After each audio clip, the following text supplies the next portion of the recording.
Hello everyone. आइए आप सभी का फिर से स्वागत है हमारे यूट्यूब चैनल पर। आज सेकेंड क्लास सीटेट के लिए लेकर आए हैं आप लोगों के लिए।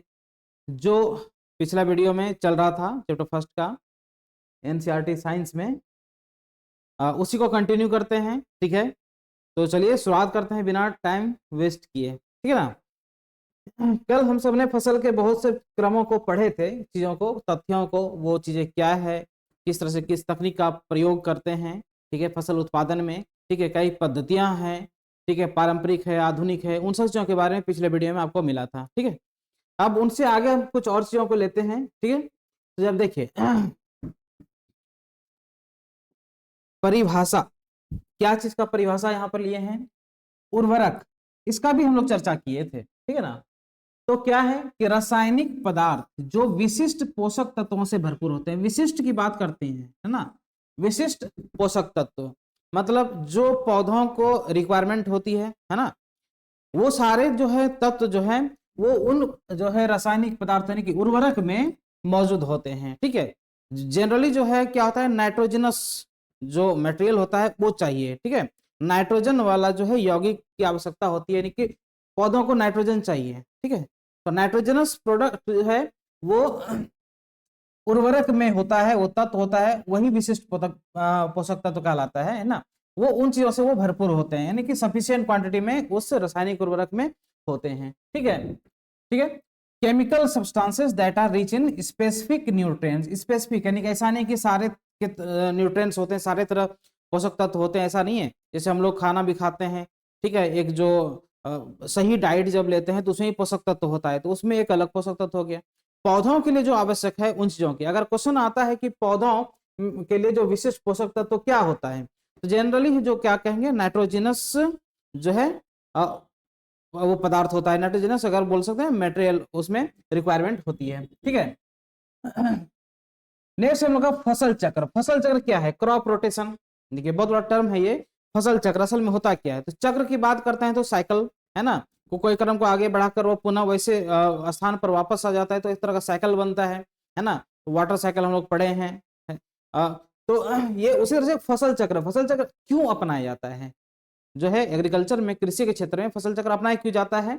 तो जनरली क्या होता है कि विभिन्न प्रकार की फसलें बारी बारी से उगाकर मिट्टी में पोषक तत्वों की पूर्ति करने के लिए एक अन्य विधि है ना। ये एक विधि है। कारण क्या होता है कि जब हम एक ही प्रकार के फसलों का उत्पादन करते हैं तो जो मिट्टी से जो पोषक तत्व का जो खपत होगा वो एक ही प्रकार का होगा।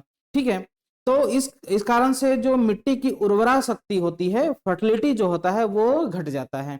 और वही जब हम फसल का जो है अलग अलग फसलों का उत्पादन हम जो है अलग अलग जो है समय पर करते हैं, या फिर वर्ष में दो तरह का फसल, फिर अगले वर्ष किसी अन्य फसलों को जब लगाते हैं, तो मिट्टी की उर्वरा शक्ति जो है बढ़ती है। कारण क्या होता है कि जब हम फसल लगाते हैं तो उसके जो है जड़ जो है वो मिट्टी में ही रह जाता है। तो विभिन्न प्रकार के फसलों के पौधों का जो है जड़ अगर मिट्टी में रहता है तो वो सड़ गल कर क्या बनाता है, ह्यूमस बनाता है।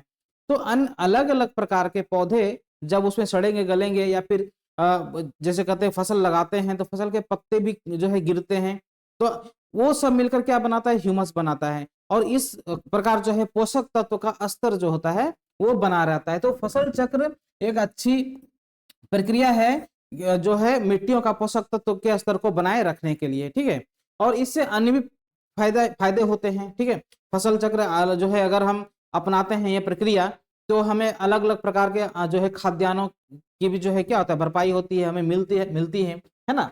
तो फसल चक्र ये है। ठीक है, नेक्स्ट जो टॉपिक है अब देखिए क्या है, उर्वरकों के उदाहरण। जो अभी उर्वरक की बात किए तो वो कई प्रकार के उर्वरक होते हैं। जनरली दो रासायनिक और प्राकृतिक, है ना। प्राकृतिक में तो है जो कि कंपोस्ट हो गया, मैन्योर की बात करते हैं, खाद जो हो जाता है। तो उर्वरक यहाँ रासायनिक उर्वरक की बात करते हैं तो इसमें क्या, यूरिया जो सबसे ज्यादा नाइट्रोजन जो है इसमें मिलता है, ammonium sulphate, super phosphate, potash और एनपीके, है ना। ये जो है सब क्या है, कौन सा उर्वरक है, ये रासायनिक उर्वरक है जो क्विक मतलब है बहुत जल्द जो है पौधों को क्या होता है, पोषक तत्व प्रोवाइड करते हैं। क्यों? ठीक है, प्राकृतिक की तुलना में ये चीजें होती है। ठीक है, urea, ammonium sulphate, super phosphate, potash और एनपीके। अगर क्वेश्चन में आता है कि जो है ये रसायन इनमें से कोई चीजें आ जाता है, पूछा जाएगा कि ये किस प्रकार का जो है उर्वरक है, तो ये रासायनिक उर्वरक के अंतर्गत आता है। ठीक है।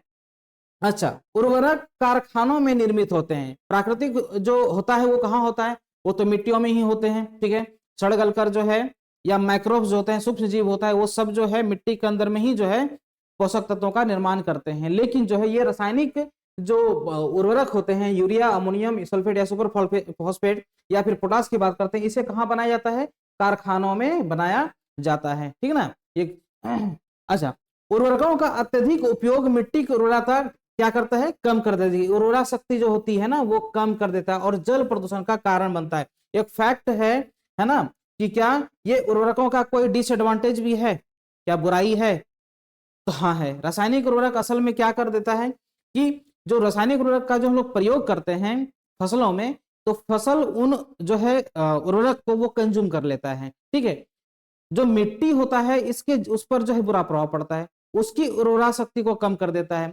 साथ ही साथ ये जो है पूरी तरह जो हम ये केमिकल यूज करते हैं मिट्टियों में, वो केमिकल जो है पूर्ण रूप से अगर कंज्यूम नहीं होता है, तो वही जो है उर्वरक या फर्टिलाइजर की बात करें, वो वर्षा ऋतु में क्या होता है, पानी के साथ जो है बहकर नदियों में चला जाता है, तो जल प्रदूषण का भी एक कारण बनता है। ठीक है, रासायनिक उर्वरक, वही कहा गया कि उर्वरकों का अत्यधिक उपयोग मिट्टी की उर्वरक क्या कहता है, उर्वरता को कम कर देता है और जल प्रदूषण का कारण बनता है। ठीक है, जल प्रदूषण के लिए रिस्पॉन्सिबल है कौन, तो ये रासायनिक उर्वरक है ना। ठीक है। अच्छा, एक और फैक्ट क्या है कि उर्वरता बनाए रखने के लिए कार्बनिक खाद का उपयोग किया जाना चाहिए। कार्बनिक खाद, देखिए कार्बनिक खाद कौन सा होता है, कार्बनिक खाद तो जो कंपोस्ट बनाते हैं, जो ह्यूमस बनाते हैं घरों में, गोबर या फिर जो है पेड़ पौधे के जो पत्तियों को सड़ा गलाकर जो है हम खाद जो बनाते हैं, वो क्या होता है, वो कार्बनिक खाद होता कहलाता है। ठीक है, तो उसका उपयोग किया जाना चाहिए। यह फसलों के बीच कुछ समय के लिए खेत को परती छोड़ देना भी चाहिए। तो देखिए उर्वरता बनाने के लिए क्या है, कार्बनिक खाद, और एक और वर्ड है परती छोड़ना। जो परती कल भी बोले थे पिछले वीडियो में कि परती का मतलब क्या होता है, जब हम किसी भूमि को कुछ समय के लिए, कुछ महीनों या एक वर्ष के लिए, 2 वर्ष के लिए जब खुले में छोड़ देते हैं बिना फसल उगाए, तो वो जो जमीन होता है उसको हम लोग क्या कहते हैं, परती जमीन कहते हैं।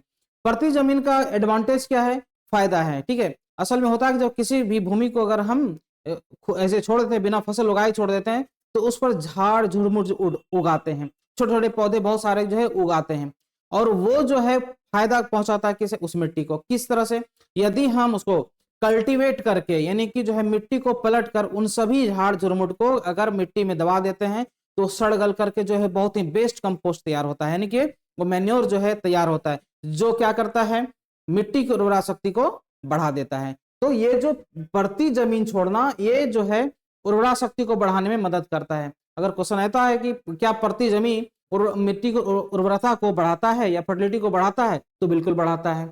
बढ़ाता है किन माध्यमों से, तो जैसे प्रोसेस बताए कि वो चीजें होती है कि जब वो परती जमीन पर कोई झाड़ झुरमुट जब उगाते हैं, अगर उसका हम मिट्टी को कल्टीवेट करते हैं, मिट्टी को पलट देते हैं जुताई के समय, तो वही जो है कट के सड़ गल के जो है उस मिट्टी में एक ह्यूमस बनाता है, और ह्यूमस तो हम लोग जानते हैं मिट्टी के लिए कितना फायदेमंद होता है, प्राकृतिक खाद का वो काम करता है। ठीक है, कोई दिक्कत नहीं। अब देखिए नेक्स्ट एक टर्म है सिंचाई, इसकी बात किए थे इरिगेशन, सिंचाई। ओके, सिंचाई क्या है, सिंचाई है क्या, शब्द देखिए होता क्या, इस क्वेश्चन जो आता है, जैसा कि सीटेट का पैटर्न देखे हैं कि उसमें जो है स्टेटमेंट वाला जो ऑप्शन होता है आंसर होता है, हमें लगता है कि चारों के चारों ऑप्शन सही हो रहा है, प्रेफरेंस किसे दें, तो स्टेटमेंट का जो है एक सही जो सीक्वेंस होता है वो होना जरूरी होता है। सिंचाई तो हम लोग कौन नहीं जानता है, छोटे छोटे बच्चे भी जानते हैं सिंचाई क्या है, लेकिन सिंचाई असल में है क्या, है क्या।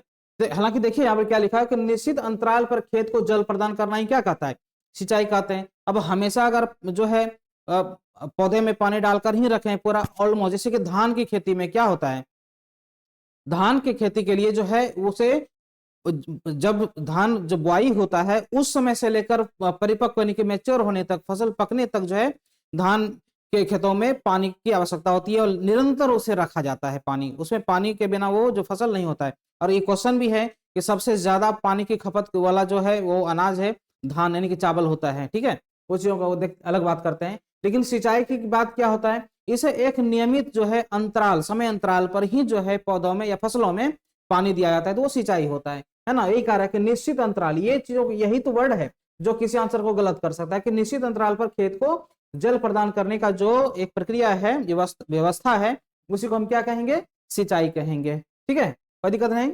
अब देखिए क्या चीज इंपॉर्टेंट फैक्ट कुछ और लिए हैं इसमें, कि पौधे लगभग 90% जल होते, पौधे में क्या होता है, वो 90% जल होते हैं।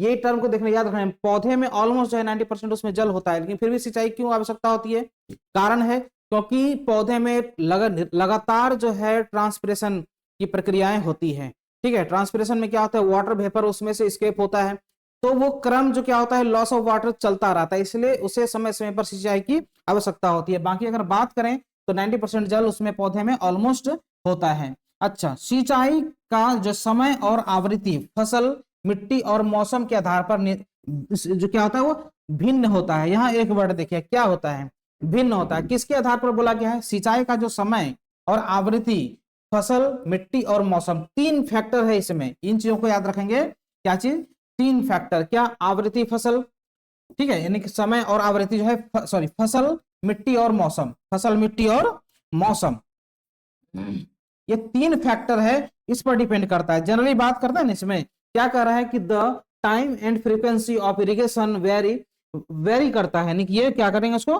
वेरी करता है based on the crop, soil and season, क्योंकि सभी फसलों में एक जैसे पानी की आवश्यकता नहीं होती है। जैसे कि अगर अभी जस्ट कहे कि धान में बहुत अधिक जो है आवश्यकता होती है पानी की, फिर वही बात करें दलहन की खेती जो होती है, तो दलहन के फसलों में पानी उतनी आवश्यकता नहीं होती है, ठीक है। जैसे गेहूं का फसल जो होता है उसमें कम आवश्यकता होती है। फिर वही शुगर केन की बात करें, गन्ना की बात करें, उसमें पानी की अधिक आवश्यकता होती है। तो डिपेंड करता है क्या, फसल पर। दूसरी बात, मिट्टी, हर एक प्रकार की मिट्टी का, किस मिट्टी में पानी कम, किस मिट्टी में अधिक होती है, वो तो लोग जानते हैं, ठीक है। जैसे कि बलुई मिट्टी होता है, जहां पर ज्यादा बालू होता है, उसमें सिंचाई की बहुत आवश्यकता होती है। क्यों, कारण क्या होता है, जब जिसमें बालू, रेत की मात्रा अधिक होती है, महीन बालू जब होता है, तो वैसे जो वैसे मिट्टी जो होते हैं, तो उन मिट्टी में पानी की स्टेबिलिटी कम होती है, वो स्टे नहीं कर पाता है, वो निरंतर उसमें जो है ड्राइनेस आते रहता है, यानी कि वो सूख जाता है, जिसके कारण से क्या, वहीं अगर जलोढ़ मिट्टी की बात करें, तो जलोढ़ मिट्टी में जो है पानी जो है स्केप नहीं करता है, वहां उसमें स्थिर रहता है, उसमें सिंचाई जो है कम आवश्यकता पड़ती है। अगर पानी एक बार दे दिया गया तो वो एक लंबे समय तक रह सकता है, इसलिए जलोढ़ मिट्टी को कहा भी गया है, बहुत उपजाऊ मिट्टी भी होता है, उसमें एक बेस्ड हो गया, सिंचाई उसमें कम जो है आवश्यकता होती है। अच्छा, मौसम के हिसाब से भी जो है क्या होता है, सिंचाई अलग अलग प्रकार से उसकी आवश्यकता पड़ती है सिंचाई की। क्यों ऐसा होता है, कि जैसे देखें, जो सूखे समय में फसल अगर हम बोते हैं तो वहां अधिक जो है पानी की आवश्यकता होती है। जैसे देखें ना, मौसम की बात करते हैं ना, मौसम में जैसे अभी जगह शरद ऋतु की बात करते हैं, शरद ऋतु में अगर ज्यादा पानी अगर देते हैं फसलों में, तो वही फसल क्या होता है, उसमें नेगेटिव असर होता है, ये ना होता है। लेकिन अगर बात करें ड्राई के टाइम में, मतलब जो सूखा होता है, या मौसम जब पूरा ड्राई हो जाता है, सूखा हो जाता है, उसमें जो है सिंचाई की आवश्यकता अधिक होती है। जनरली कहने का मतलब यह है कि क्या सिंचाई को प्रभावित करने वाले कई फैक्टर हैं, कारक अगर पूछा जाता है तो फसल एक कारक है, फसल, ठीक है, मिट्टी है और मौसम, 3 चीजों को इसमें याद रखेंगे, ठीक है। नेक्स्ट, गर्मियों में पानी देने की आवृत्ति अधिक होती है, क्योंकि मिट्टी और पत्तियों से जल का वाष्पीकरण बढ़ जाता है। जैसे बोले, मौसम जो है एक बहुत बड़ा कारक है सिंचाई का डायरेक्ट रिलेशन है मौसम से। ओके, क्या होता है उसमें, तो इसमें अधिक क्यों पड़ती है, क्योंकि मिट्टी और पत्तियों से जल का वाष्पीकरण अधिक हो जाता है। तो मिट्टी से तो डायरेक्ट इवोपरेट करके जो है वाष्पीकरण होकर जो निकल आता है, ठीक है। उसके अलावा अगर देखें, बात करते हैं प्रकाश संश्लेषण की क्रिया के दौरान जो फोटोसिंथेसिस का प्रोसेस होता है पौधे या फसलों की जो है पत्तियों के द्वारा, तो उसमें लॉस ऑफ वाटर होता है ना, तो वहां भी जो है जल का लॉस होता है। ओके, तो उसके कारण से क्या होता है, गर्मियों में पानी देने की आवृत्ति की बात करें निरंतर, अगर सर्दियों में अगर कम 2 बार पानी अगर सिंचाई की आवश्यकता होती है, या पानी सिंचाई की बात करें, तो वहीं गर्मियों में इसको 4 बार की आवश्यकता हो सकती है, 5 भी हो सकता है। अगर मौसम और खराब हो गया कि पूरा अगर बारिश हो ही ना और मिट्टी पूरी तरह से ड्राई हो गया, उसकी नमी खो गया, तो फिर सिंचाई के तो वो डिपेंड करता है कि उस पर कितना लगे, लेकिन अधिक होती है। ओके, अब बात करते हैं सिंचाई का स्रोत का। क्या सोर्स है हमारे यहाँ स्रोत का, हम लोग तो पारंपरिक खेती पर जो है निर्भर हैं, जानते हैं हम लोग जो है खेती करने का जो हमारे देश भारत में जो चल रहा है वो पारंपरिक खेती ही चल रहा है। और पारंपरिक खेती का एक बहुत बड़ा जो लोगों का सोच है, मानसिकता है कि हम लोग जो डिपेंड होते हैं किस पर, आसमां ताकते रहते हैं। कारण क्या होता है कि बारिश होगा तो फसल होगा, नहीं तो नहीं। क्यों? क्योंकि वैकल्पिक व्यवस्था हम लोग नहीं कर पाते हैं सही से, या सरकार भी बहुत जो है ध्यान नहीं देता। जबकि सिंचाई का जो है हमें वैकल्पिक व्यवस्था बहुत ही मजबूत करने की आवश्यकता है। और जैसे कि विदेशों में होता है कि बारिश हुई तो ठीक है, नहीं तो हमारे पास विकल्प के रूप में पानी का प्रसाधन होता है, जिसका उपयोग कर हम फसल को उत्पादन कर सकते हैं। लेकिन फसल उत्पादन पर, उसके पैदावार पर कोई भी प्रकार का जो है बाहर में उतना असर नहीं पड़ता जितना हमारे देश में होता है। यहाँ सुखाड़ और बाढ़ का बहुत बड़ा अलग रेशियो है ना। आई तो बहुत बाढ़, नहीं तो सुखाड़ तो पूरी तरह सुखाड़। कारण क्योंकि हमारे पास विकल्प हम लोग नहीं। जनरली फिर भी क्या कहें, सिंचाई का मेन स्रोत क्या है? तो सबसे पहले तो हम लोग करते हैं वर्षा पानी। तो कुएं, नलकूप, तालाब, झीलें, नदियां, बांध और नहर जो है सिंचाई का स्रोत रखा गया है। लेकिन फिर भी हम लोग किस पर डिपेंड रहते हैं? जनरली वर्षा पर। अगर वैकल्पिक स्रोत की बात करें तो कुआं तो बहुत छोटा, नलकूप, तालाब, झील और नदी। बांध आज के समय में है, ऐसा बात नहीं, बांध भी हमारे देश में है। तो ये सब वैकल्पिक व्यवस्था है क्या चीज के लिए? सिंचाई का स्रोत। लेकिन अगर मुख्य स्रोत की बात करेंगे तो क्या हो जाएगा? तो मुख्य स्रोत में दो आ जाता है, वर्षा और नदियां, दो ही आएगा उसमें। क्योंकि नदियां अधिकतर जो है हमारे देश में राज्यों से गुजरती है, हर जगह बांध नहीं है, लेकिन नदी जो है गुजरती है हर एक राज्यों से, देश भर में जो है नदियां जो है मौजूद है। तो नदियां एक स्रोत होती है, ठीक है। और दूसरा तो बरसात होती है। अगर मुख्य स्रोत का बात आ जाएगा तो वर्षा और नदियां, ठीक है। अच्छा, सिंचाई की पारंपरिक विधियां, सिंचाई का पारंपरिक विधि कौन कौन से होते हैं? तो हम लोग कितना जानते हैं पारंपरिक विधि? पारंपरिक मतलब जो कि बहुत पहले से आते आ रहा है, कि आज के समय में जो है मशीन लगाकर जो है, या जो आजकल पाइप आता है, पाइप के माध्यम से जो है जहां चाहे वहां पानी को पहुंचा सकते हैं, तालाब से, झील से लंबी दूरी तक पहुंचा सकते हैं। लेकिन पहले ये जो है ये साधन नहीं था।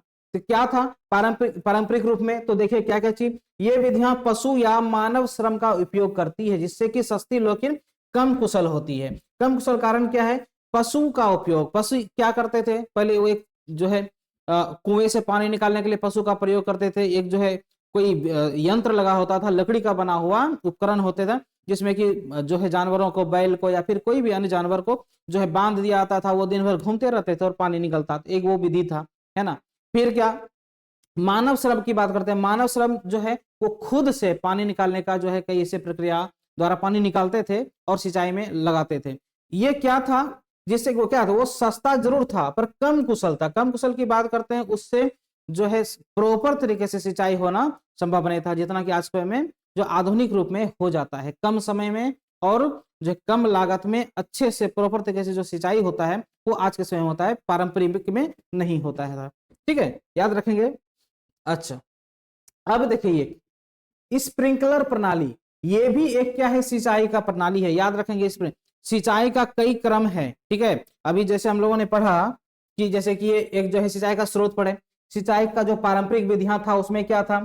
पशु द्वारा या फिर मानव श्रम द्वारा जो सिंचाई किया जाता था, ठीक है। पशु के द्वारा होता था या फिर मानव श्रम। मानव श्रम में क्या, मनुष्य जो है, जो मानव लोग जो थे, आदमी जो है सिंचाई खुद से पानी को निकालकर जो है खेतों तक पहुंचाते थे, वो एक था। अच्छा, एक प्रणाली था स्प्रिंकलर प्रणाली। इसमें क्या होता है? एक आधुनिक सिंचाई तकनीक जो असमतल भूमि या कम पानी वाले क्षेत्रों के लिए उपयोग की जाती है ना। स्प्रिंकलर मतलब जो है छिड़काव करके, यानी कि जितनी आवश्यकता है। क्योंकि अगर कोई ढलान वाले कह रहा है ना कि असमतल वाले, कहाँ गए? ये असमतल भूमि है ना, ये असमतल भूमि की बात किया जा रहा है। असमतल भूमि की बात किया जा रहा है, जहां समतल नहीं है, उबड़ खाबड़ है, या फिर बहुत ही जो है कहीं नीचा है कहीं ऊंचा है, इस तरह से ऐसे जो है लोलैंड हाईलैंड वाला जो अगर क्षेत्र है, वहां पर स्प्रिंकलर प्रणाली द्वारा जो है सिंचाई की व्यवस्था की जाती थी। क्यों की जाती है? तो अगर उसमें अगर पानी को चढ़ाना चाहे, अगर ऐसे कोई ढलान वाले जगह पर, तो पानी एक जगह रुकेगा नहीं। स्प्रिंकलर में क्या होता है, जितना पानी चाहिए पौधों को उतना ही पानी का छिड़काव किया जाता है किसी एक यंत्र द्वारा, ठीक है। छोटा सा यंत्र होता है, इससे पानी जो है झरने की तरह निकलता है, और जिस तरह बारिश की बूंदे होती है उस तरह से पड़ता है। तो जिससे क्या होता है, सभी पौधे के जड़ों में पानी उतना सफिशिएंट क्वांटिटी में चला जाता है और पौधे का विकास होता है। हाँ, पानी जो है उस सतह पर रुकता नहीं है, क्योंकि रोकने की आवश्यकता भी नहीं होती है। पानी मिलनी चाहिए जड़ों में नमी, और नमी के लिए स्प्रिंकलर व्यवस्था काफी ही अच्छा किफायती माना गया है। ठीक है। अच्छा, एक है ड्रिप प्रणाली, ये भी आज के डेट में बहुत अच्छा है। बागवानी में इसका प्रयोग बहुत अच्छे से किया जाता है। ड्रिप प्रणाली का सिंचाई का एक है ये ड्रिप प्रणाली। इसमें क्या होता है, एक आधुनिक सिंचाई तकनीक जहां पानी बूंद बूंद करके सीधे पौधों की जड़ों में गिरता है, यानी कि पाइप की व्यवस्था किया जाता है। और अगर बागवानी, देखिए बागवानी में क्या होता है कि पौधे जो है एक क्रम से लगाया जाता है और एक निश्चित दूरी पर लगाया जाता है। ठीक है, ठीक है। तो उसमें क्या होता है, अगर पानी अगर पाइप के माध्यम से जाता है तो जो वो पाइप के माध्यम से हर एक पौधों की जड़ों में उतना ही पानी जो है वो प्रोवाइड करता है, बूंद बूंद जितना उसे चाहिए, यानी ऑल टाइम के लिए जो है उसे ओपन रखा जाता है उस पाइप को। ड्रिप प्रणाली, ठीक है, इसे ड्रिप प्रणाली कहा जाता है। ये आधुनिक सिंचाई तकनीक है, याद रखेंगे। ड्रिप प्रणाली क्या है, एक आधुनिक सिंचाई प्रणाली है। ठीक है। नेक्स्ट, आधुनिक, देखिए क्या कह रहा है, आधुनिक सिंचाई विधियां जल का आर्थिक उपयोग करने में मदद करती है। देखिए क्या चीज हो रहा है कि आधुनिक सिंचाई विधियां जो है वो जल का आर्थिक उपयोग करने में सक्षम करती है, मदद करती है। क्यों ऐसा होता है आर्थिक उपयोग, क्योंकि देखिए आधुनिक जो मशीनरी या फिर आज के डेट में जो हम लोग सिंचाई करते हैं, वहां जो है क्या होता है, इकोनॉमिकल तरीके से जल का क्या करते हैं हम लोग, प्रयोग में उसे लाते हैं। ठीक है। नेक्स्ट क्या है हम लोग का, पानी उठाने के लिए उपयोग किए जाने वाले पंप डीजल, बायोगैस, बिजली और सौर ऊर्जा द्वारा संचालित होते हैं। पानी उठाने के लिए, अच्छा अगर आधुनिक की बात करें, आधुनिक में ही बात कर रहे हैं, तो आधुनिक में हम लोग क्या चीज का प्रयोग करते हैं, तो पानी उठाने के लिए हम लोग क्या क्या चीज करते हैं, पहले तो पशुओं का प्रयोग किया जाता था, या फिर लोग श्रम जो है खुद मन जो है आदमी लोग जो है खुद से जो है पानी निकालते थे कुएं से, नलकूपों से, और खुद जो है उसे खेतों तक पहुंचाते थे, या फिर जो है मिट्टी के सतह पर मेड़ बनाकर पानी को लेके जाते थे, वो पारंपरिक खेती था। आधुनिक रूप में अभी क्या करते हैं हम लोग, तो डीजल पंप है ना, यहाँ पर पंप डीजल, बायोगैस या बिजली चलित जो है, या फिर सौर ऊर्जा द्वारा जो संचालित जो मशीन होते हैं, उपकरण होते हैं, उसका प्रयोग किया जाता है आधुनिक सिंचाई में। ठीक है। अब देखिए नेक्स्ट आ गया क्या चीज, खरपतवार। कल के वीडियो में भी हम बोले थे। ठीक है, खरपतवार किसको कहते हैं, तो असल में फसलों के साथ उग आने वाले अनावश्यक जो पेड़ पौधे होते हैं वही खरपतवार होता है। ठीक है, ये तो जानते हैं हम लोग। खरपतवार ऐसा नहीं कि रोड के किनारे जो पड़ा है वो भी खरपतवार की कैटेगरी में आ गया, वो झाड़ झुरमुट में आता है। ठीक है, उसको बुशेस कहा जाता है, इंग्लिश में बोल सकते हैं। खरपतवार असल में क्या है, ये फसलों के साथ उगने वाला होता है। अनवांटेड जो क्रॉप्स होते हैं, क्रॉप नहीं बोल सकते हैं, प्लांट होते हैं, अनवांटेड प्लांट होते हैं जिसकी आवश्यकता नहीं होती है, लेकिन फसल के साथ वो उगाते हैं और वो उस फसलों का विकास नहीं होने देते। क्यों, क्योंकि ऐसे जो वीड होते हैं, ये खरपतवार होते हैं, उन फसलों के हिस्से का जो न्यूट्रिएंट्स होते हैं, जो पोषक तत्व होता है, उसे वो क्या करता है, कंज्यूम कर लेते हैं, तो जिससे उस पौधे का विकास नहीं होता। तो खरपतवार, कई अवांछित पौधे जो प्राकृतिक रूप से खेत में फसल के साथ उग आते हैं, वही क्या कहलाता है, खरपतवार कहलाता है। अच्छा, इसको हटाने की विधि वही हो गया हमारा निराई। निराई किसको कहेंगे, तो उन खरपतवार को हटाने की जो विधि होता है उसको ही हम लोग क्या कहते हैं, निराई कहते हैं। खरपतवारों को हटाना एक तरह का ये प्रक्रिया निराई कहलाता है। ठीक है, खरपतवार क्या है, अनवांटेड प्लांट जो फसलों के साथ उगाते हैं प्राकृतिक रूप से, और उसको जो हटाने की क्रिया होती है उसको हम निराई कहते हैं। निराई क्या, ये मुख्य रूप से जो है मानव श्रम द्वारा, ठीक ना, मानव श्रम द्वारा ही इसे हटाया जाता है। यानी कि फसलों के बीच से अगर खरपतवार को हटाना है तो वैसा मशीन तकनीक उतना नहीं है जो कि उस महीनी रूप में जो है फाइन तरीके से जो है उस वीड्स को हटाया जाए। तो जनरली जो है मानव श्रम के द्वारा, यानी कि लोग जो है अपने हाथों से उसको जो है उस खरपतवार को हटाते हैं। हालांकि आज के डेट में, जैसे कल के वीडियो में कहा मैंने कि फसल की जो बुआई होती है, तो कई ऐसे आज के आधुनिक तरीके से होता है। आधुनिक तरीके से क्या कि जो फसल के लिए जो बीज की जो बुआई किया जाता है, एक जो है नियमित अंतराल पर जो बुआई होता है। तो अगर प्रॉपर तरीके से सारे प्लांट जो है बोए जाते हैं, तो उसी हिसाब से कोई अगर इक्विपमेंट का या फिर कोई उपकरण का प्रयोग करके बीज से उसको अगर खरपतवार हटाना चाहे तो हट सकता है, लेकिन फिर भी वो सही वैकल्पिक व्यवस्था नहीं है। आज के डेट में भी है मानव श्रम ही है निराई करने के लिए बेहतर विकल्प। ओके, देखिए नेक्स्ट क्या है, ड्रिप प्रणाली फलदार पौधों, बगीचों और पेड़ों का पानी देने के लिए सर्वोत्तम विधि है, क्योंकि इसमें पानी बिल्कुल बर्बाद नहीं होता है। हाँ, ड्रिप प्रणाली अभी जस्ट बोले थे ना कि ड्रिप प्रणाली असल में क्या होता है बागबानी में, है ना, बागबानी जो होता है एक निश्चित जो है कोई भूखंड पर जो है एक प्रकार का फसल किया जो है उत्पादन किया आता है ना, तो उसमें फलदार पौधे, है ना, बागीचा जिसको बोलते हो सब बगीचा, पेड़ों को पानी देने के लिए सर्वोत्तम विधि होता है। पानी इसमें बिल्कुल बर्बाद नहीं होता, क्यों? क्योंकि उसमें बूंद बूंद पानी सिर्फ जड़ों में ही जो है गिरता रहता है ऑलमोस्ट हमेशा, ठीक है, या कहें जब उसको प्रोवाइड करना होता है तो उसे उस समय अगर पानी देने की जिसमें उसको सिंचाई की आवश्यकता है या फिर पानी देने की जरूरत है उसमें उसमें सप्लाई चालू कर देने के बाद वो बूंद बूंद, है ना, उस ड्रॉप वाइज जो है वाटर जो है सप्लाई होगा कहाँ जड़ों में, है ना, वो ड्रिप प्रणाली होता है। अब एक्स्ट्रा तो उसमें पानी बर्बाद होने की संभावना ही नहीं है, ठीक है। निराई आवश्यक है क्योंकि अब देखिए निराई जो अभी जैसे बोले कि निराई क्यों जरूरत है, निराई आवश्यक है क्योंकि खरपतवार फसल के साथ पानी, पोषक तत्व, स्थान और प्रकाश के लिए प्रतिस्पर्धा है। प्रतिस्पर्धा क्यों है, ये वर्ड को याद रखना है, प्रतिस्पर्धा क्यों, निराई जो है प्रतिस्पर्धा है किसके साथ, तो फसलों के साथ। क्यों है, तो कारक होता है उसका कि वो जो है पानी के साथ साथ, है ना, फसल के साथ जो है पानी का, पोषक तत्व का और स्थान और प्रकाश के किरण का, है ना, इन सब के साथ के लिए जो है इनके लिए, क्यों? क्योंकि जो फसल को जिस हिस्से का पानी मिलना चाहिए वो अनावश्यक पौधे क्या करते हैं उसको खपत कर देते हैं।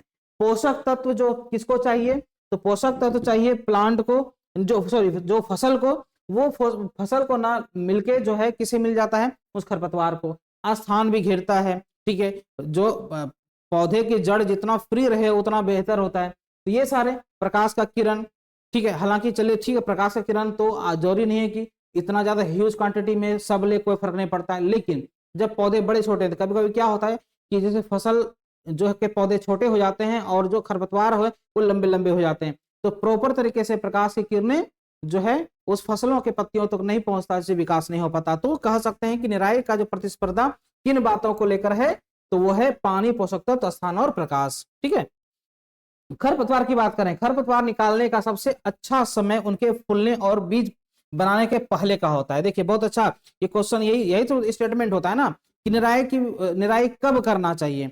तो निराई अब बात करेंगे कि जब पौधा उगे उस समय, या मैच्योर होने के समय, या फिर किस समय बेहतर है, तो उसके लिए स्टेटमेंट बेहतर है कि खरपतवार जो है निकालने का सबसे अच्छा समय जो होता है उनके फूलने और बीज बनाने से पहले का जो समय होता है ना, ये चीज यानी कि उसके फूलने, अगर वो जो इसमें कि फूल लगने लगा पौधों में, क्रॉप्स में, या फूल आने की संभावना है, जिसको हम लोग अलग अलग जो क्षेत्रों में अलग अलग तरह के भाषाएं यूज करते हैं, जनरली है तो फूल ही, लेकिन फूल को कई तरह से जो है क्षेत्रीय भाषा के रूप में भी प्रयोग किया जाता है। तो उस फूलने और बीज बनने का मतलब है कि वो फसल जो है लगभग मैच्योर होकर पकना शुरू हो गया। पकना मतलब एक तरह से कंप्लीट मैच्योर होने लगा है। उसके पहले क्यों किया जाता है कि उसी समय सबसे ज्यादा जिसमें फूला, ठीक है, अगर जिसमें फूल आया अगर उसमें अधिक उसको पोषक तत्व मिलेगा तो फूल जो है अच्छे से बनेगा, और जिस साइज में अगर फूल बना उसी हिसाब से उसमें फल भी लगेगा, सिंपल है। और बीज की परिपक्वता तो उसी पोषक तत्व पर डिपेंड करता है। तो ये जो समय है सबसे बेहतर है क्या चीज के लिए, निराई के लिए, इसे ध्यान में रखा जाता है, ठीक है। नेक्स्ट, ठीक है, अब देखिए क्या चीज है, शाकनाशी, क्या है, वीडीसाइड, यही तो बोले थे, ये आया है आज के डेट में, है ना, क्योंकि आज अभी तो ऐसा तकनीक आ चुका है, हर चीज का दवाई, हर चीज के लिए केमिकल, हर चीज के लिए मशीन जो है वो पारंपरिक चीजों को खत्म करके अब जो है आधुनिक चीजों को ज्यादा अडॉप्ट किया जा रहा है। तो ये शाकनाशी, जैसे कि हम लोग निराई की बात किए है, ठीक है, तो उस निराई की आवश्यकता ना पड़े उसके लिए जो है क्या होता है कि वीडीसाइड यानी कि शाकनाशी का प्रयोग आज के डेट में किया जाने लगा है। ये क्या करता है, शाकनाशी असल में करता क्या है, यानी कि वीडीसाइड क्या करता है, वही जो है खरपतवार है उसका नाश करता है, ठीक है। तो देखिए क्या है कि रासायनिक पदार्थ जो खरपतवारों को नियंत्रित करने के लिए उपयोग किए जाते हैं उसी को क्या कहते हैं, शाकनाशी कहते हैं, यानी कि वीडीसाइड कहते हैं, है ना, ठीक है। खरपतवार को हटाने के लिए, यानी कि उसको मानव जो है श्रम द्वारा, यानी कि जो है लोग अपने हाथों से ना हटा के उन खरपतवार के लिए केमिकल यूज किया जाता है। जैसे यहाँ देखिए दिया गया है, जैसे 2,4-D एक जो है केमिकल सब्सटेंस है जिसका प्रयोग जो है वीडीसाइड के रूप में किया जाता है, ठीक है, ये 2,4-D, ओके, ये केमिकल है जो शाकनाशी में प्रयोग किया जाता है, ठीक है। अब देखिए नेक्स्ट क्या एक टॉपिक आया, कटाई, हार्वेस्टिंग। निराई हो गया, निराई के बाद अगर जो है फसल हमारा मेच्योर हो गया, अनाज बन गया, बीज पूरा जो है पूरी तरह से परिपक्व हो गया, तो उसके बाद क्या होता है, फसलों की कटाई। कटाई का जो क्रम होता है उसी को है ना, कटाई से लेकर जो है अनाज निकालने तक का जो पूरा प्रोसेस होता है वो उसी को हम लोग हार्वेस्टिंग बोलते हैं। हालांकि एक ही शब्द बोला गया, कटाई का मतलब सिर्फ फसलों का काटना नहीं है, काट कर फसलों को कलेक्ट करना, उसे अनाज निकालने तक का जो क्रिया है वो हार्वेस्टिंग के अंतर्गत आता है। इन चीजों को याद रखेंगे। फसल के पक जाने के बाद उसे काटना है ना, वही हार्वेस्टिंग कहलाता है, नहीं कि कटाई कहलाता है। यहाँ पे देखिए हम लोग कंफ्यूज क्या करते हैं कि कटाई का मतलब काटना होता है सिर्फ, तो काटना ही सिर्फ नहीं हुआ, कटाई करके क्या खेतों में छोड़ दे उसको फसल को, नहीं, काट कर उन फसलों को कलेक्ट किया जाता है और फिर अनाज उससे अलग किया जाता है। ये दो सब प्रक्रियाएं जो मिलकर हो गया, यही हार्वेस्ट कहलाएगा। ठीक है, कोई दिक्कत नहीं। हार्वेस्टर पकी हुई फसल काटने के लिए उपयोग की जाने वाली मशीन। देखिए वही हार्वेस्टिंग करने के लिए जो मशीन यूज किया जाता है उसी को हम लोग क्या कहते हैं, हार्वेस्टर कहते हैं। ठीक है, क्या चीज, पकी हुई फसल जिसको काटे, ठीक है ना, उससे उसको पकी हुई फसल को काटने के लिए उपयोग की जाने वाली मशीन का जो प्रयोग किया जाता है उसी को हम लोग क्या कहते हैं, हार्वेस्टर कहते हैं। ठीक है, कोई दिक्कत नहीं, उसे ही हम लोग हार्वेस्टर कहते हैं। क्लियर। अब देखिए क्या है, मड़ाई, थ्रेसिंग। अच्छा, तो क्या हुआ, कटी हुई फसल के बीजों को, दानों को भूसे से अलग करने की। अब जो देखिए, जो कलेक्ट किए फसल को कटाई करके उसके बाद जो है उन फसलों को जब जो उनके बीजों को या फिर उनके दानों को जो अलग करते हैं वही क्या कहलाता है, मड़ाई कहलाता है। हिंदी में क्या हो गया, मड़ाई, यानी इंग्लिश में थ्रेसिंग क्या आता है, आजकल तो थ्रेसर मशीन होता है ना, बीजों को अलग करने वाला जो हो गया है। ठीक है, तो ये मड़ाई शब्द का प्रयोग किया गया है किस चीज के लिए, बीजों को अलग करने की प्रक्रिया जो होती है, या फिर भूसों से जो है, भूसे से जो बीजों को या फिर अनाज के दानों को अलग करने का जो प्रक्रिया है वही क्या कहलाता है, वो मड़ाई यानी कि थ्रेसिंग कहलाता है। ठीक है, अच्छा नेक्स्ट देखिए क्या है, कंबाइन, है ना। कंबाइन क्या कहता है, एक मशीन जो हार्वेस्टर और थ्रेसर का संयुक्त रूप होता है उसको कंबाइन कहा जाता है। इन चीजों को याद रखेंगे, ये एक नया वर्ड है ये। ठीक है, ये जनरली कई किताबों में जल्दी नहीं मिलता है। तो कंबाइन का क्या, कि एक मशीन जो हार्वेस्टर और थ्रेसर दोनों का काम करता है। जो आज के डेट में बड़ी बड़ी मशीनें आई है जो खेतों में ही वो जो क्या करता है, फसलों को काट कर जो है उसके दानों को अलग कर देता है, उसे ही क्या कहता है, कंबाइन कहा जाता है। नहीं, कंबाइन उसी को कहता है। बहुत ऊंची ऊंची होती है आज के डेट में, कई ऐसे बहुत जगह देखने को मिल जाते हैं, एकदम ट्रक से भी बड़े बड़े जो है मशीन होते हैं, एक साथ खेतों में चल गए और पता चलता है कि घंटे भर में कई खेतों को चट कर गया वहां। लेकिन उसमें एक नेगेटिव भी होता है कि उसमें जो पुआल जो होता है वो वेस्ट चला जाता है, यानी कि उसका जो भूसा होता है वो बर्बाद हो जाता है, वो कलेक्ट नहीं हो पाता। लेकिन दानों की जो है उसमें दानों को अलग करने की प्रक्रिया एक साथ होती है। ठीक है, अब देखिए नेक्स्ट एक इंपॉर्टेंट फैक्ट यहाँ फिर और लिए हैं, क्या चीजें इसके दौरान, शाकनाशियों का छिड़काव खरपतवारों की वृद्धि अवधि के दौरान उनके फूलने और बीज बनने से पहले किया जाता है। अब ये भी देखिए, जिस तरह से फसलों की बात करते हैं, फसलों में जो है मुख्य रूप से निराई कब करना चाहिए वही चीजों की बात करते हैं। तो शाकनाशियों का जो छिड़काव होता है वही जो हम लोग पढ़ चुके हैं उसी का बात क्या आता है।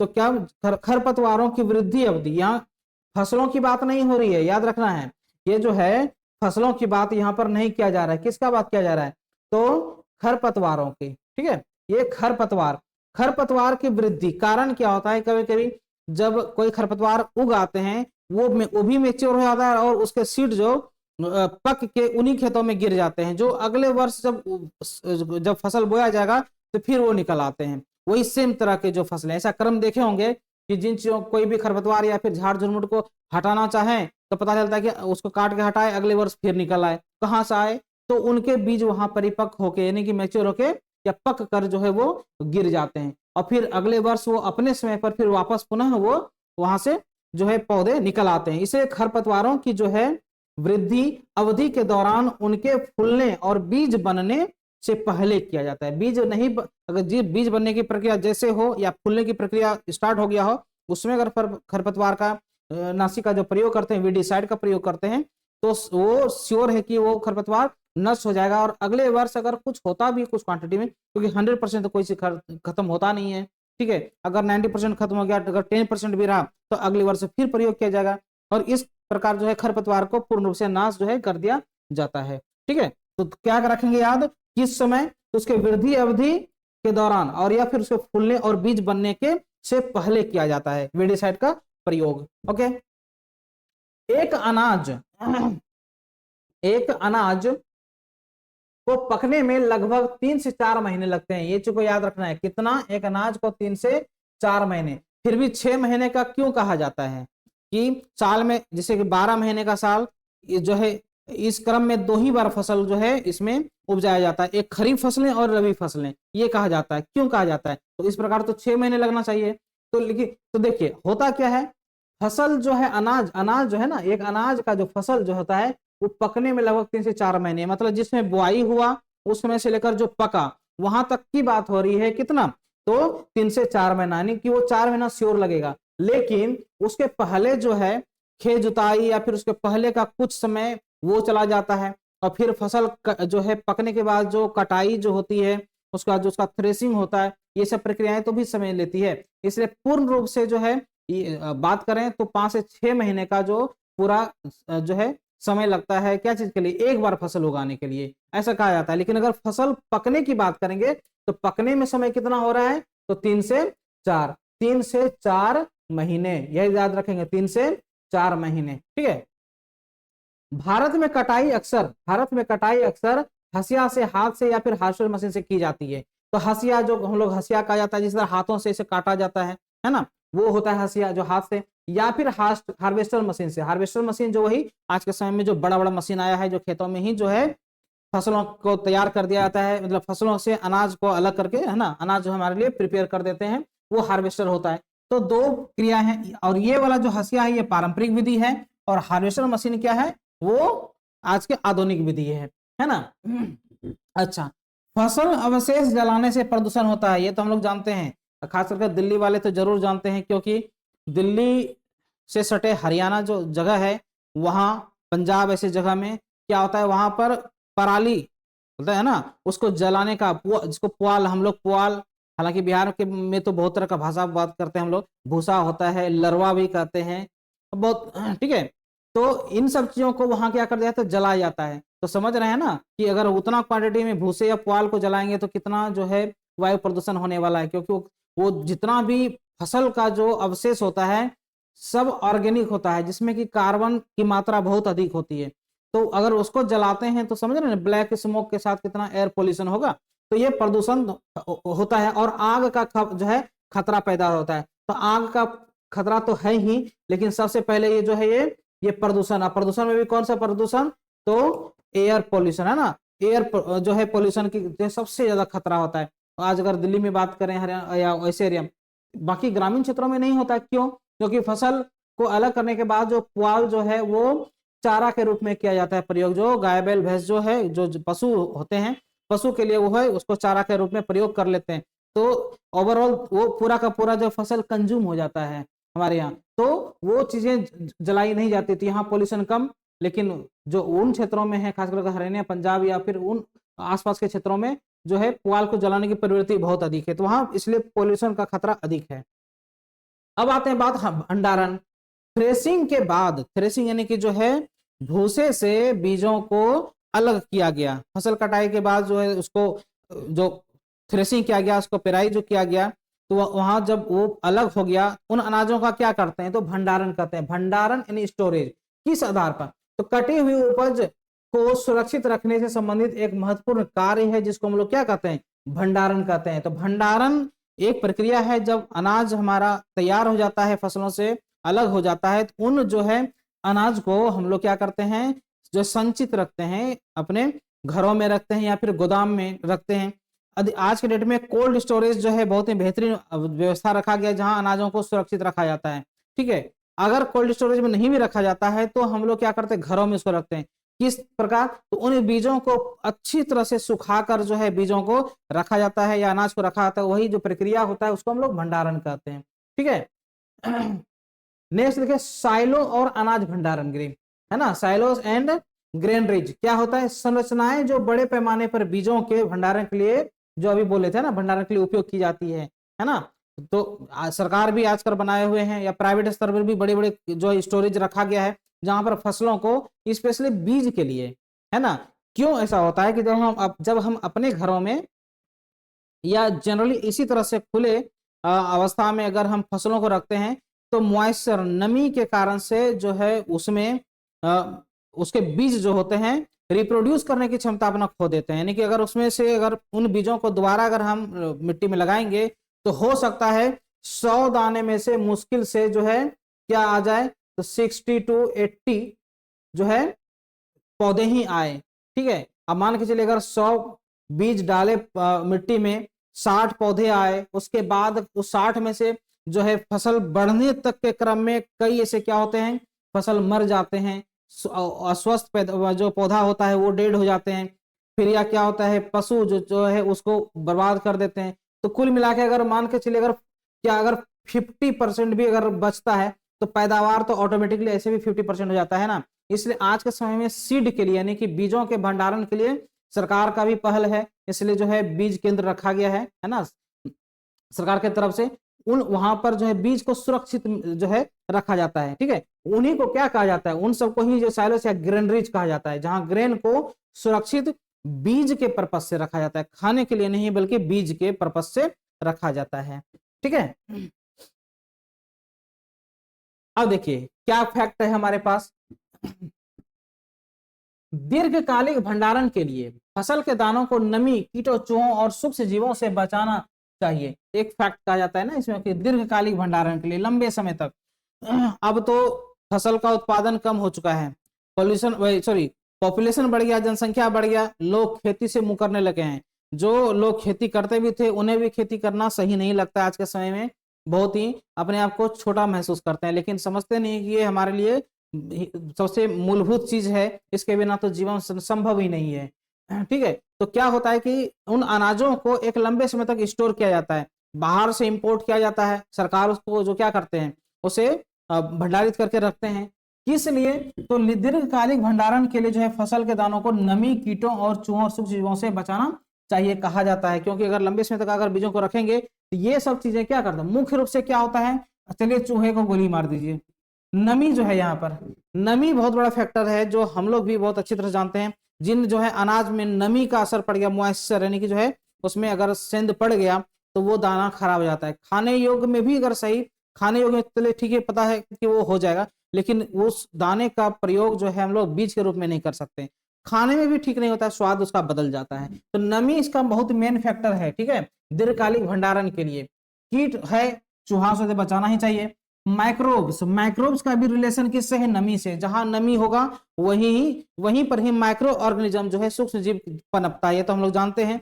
तो अगर नमी आया तो ऑटोमेटिकली सूक्ष्म जीव आएगा ही आएगा, फिर अनाज क्या होगा, या फिर वो जो खाद्यान्न है वो सड़ेगा। ठीक है, भंडारण से दूसरा फैक्ट क्या है कि भंडारण से पहले दानों को नमी कम करने के लिए धूप में सुखाना चाहिए। बोले ना, ये नमी बहुत बड़ा फैक्टर है। ठीक है, अगर कहें जो अगर क्वेश्चन अगर आता भी ऐसा कि जो है किसी अनाज के भंडारण से पहले मुख्य बातों किन बातों को जो है मुख्यतः ध्यान रखना चाहिए, तो अगर बात करें कोई भी ऑप्शन रहे उनमें जो नमी को सबसे पहले प्रेफरेंस देंगे। क्यों, नमी ही सबसे बड़ा जड़ है क्या चीज के लिए, किसी भी अनाज को खत्म करने के लिए या फिर खराब करने के लिए, है ना। तो इसलिए धूप में सुखाना आवश्यक है। बीजों के भंडारण के पहले जो है या फिर अनाजों के भंडारण के पहले जो है उन जो है खाद्यान्नों को या फिर अनाजों को धूप में सुखाना अति आवश्यक है, यानी उसमें से जो है नमी को खत्म किया जाता है। ठीक है ना।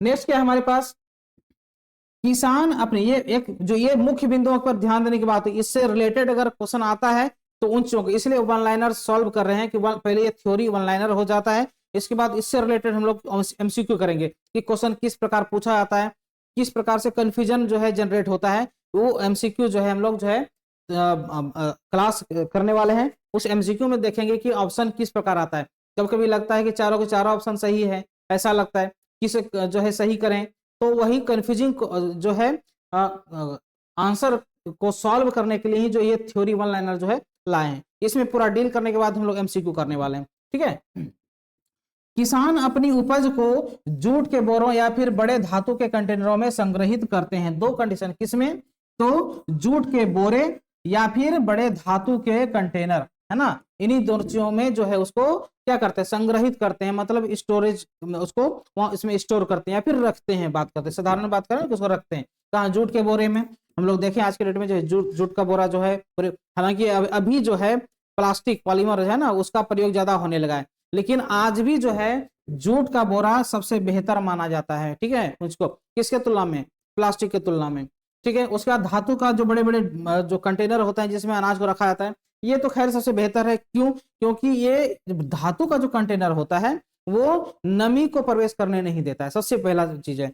बोरे में तो नमी प्रवेश कर भी सकता है, ठीक है, वो चीजें, लेकिन जो धातु का कंटेनर होता है उसमें सबसे पहले तो नमी फ्री रहता है, मॉइस्चर फ्री रहता है, और मॉइस्चर नहीं तो फिर उसमें सूक्ष्म जीव नहीं, और सूक्ष्म जीव नहीं तो उसमें किसी प्रकार का फंगस जो है होने की संभावना नहीं होती, अनाज खराब नहीं होता है, सड़ता गलता नहीं है, ठीक है। घर पर अनाज भंडारण के लिए सूखी नीम की पत्तियों का उपयोग किया जाता है। हाँ ये देखिए, सूखी नीम असल में क्या करता है, ये सूखी नीम, ये सूखी नीम के पत्ते जो होते हैं ये सूक्ष्म जीवों को पनपने ही नहीं देते हैं। छोटे छोटे जो उसमें कीट आ जाता है, अब पता नहीं आप लोग जो है या फिर अलग अलग क्षेत्रों में किन नामों से जानते हैं, पर छोटे छोटे काले से एक जो है जीव होता है, वो जो क्या करता है अनाज को पूरी तरह से बर्बाद करता है, यानी पाउडर में बदल देता है, ठीक है। तो वो सब पनपता नहीं है किसके कारण से, तो सूखी नीम के पत्ते के कारण से। ये एक तरह का पारंपरिक विधि है, ठीक है, जो सदियों से चलता आ रहा है कि अनाजों का भंडारण कैसे करें। अगर ये सूखी नीम की पत्ती अगर उसमें मिलाकर रख देते हैं तो उसमें कोई किसी प्रकार का माइक्रोब्स जो है नहीं पनपता है, ठीक है। लेकिन आज के समय में क्या आ गया है, आज के समय में जो है कई जो है मेडिसिन बोल सकते हैं, जो है केमिकल आ गया है, ठीक है। उन केमिकल का प्रयोग जो है किया जाता है अनाजों में रखने के लिए, लेकिन क्या करता है, अगर केमिकल अगर यूज करते हैं तो उसका फ्लेवर यानी कि एक तरह से खराब कर देता है किसका, अनाज का, खाने योग्य तो उस तरह से नहीं रहता। अगर खाने से पहले उसका वॉश बहुत जरूरी होता है, उसको वॉश किया जाता है, यानी मेहनत बढ़ जाता है। लेकिन अगर नीम के पत्ते को रखते हैं तो वो हमारे लिए क्या होता है, सबसे जो है सरल उपाय होता है उसको जो है माइक्रोब से बचाने का। अब देखिए, वो था हम लोग का पशु सॉरी, ये तो हम लोग का नेक्स्ट आ गया है ना। हाँ, आज का क्लास हम लोग यहीं तक रखते हैं, ठीक है। कल फिर हम लोग जो है नए क्लास के साथ मिलेंगे, और ये स्लाइड अभी बहुत है, बहुत से फैक्ट को इसमें जो है ऐड करके रखे हैं, और ये क्लास निरंतर मिलेगा, ठीक है। इसके बाद हम लोग एमसीक्यूज करने वाले हैं, एमसीक्यूज में देखेंगे किस प्रकार से जो है क्वेश्चन पूछा जाता है, ऑप्शन किस तरह से आते हैं, वो हम लोग प्रिपेयर करके जो है आप लोग को जो क्लास प्रोवाइड करेंगे। आज का क्लास यहीं तक रहता है, तब तक के लिए ऑल द बेस्ट।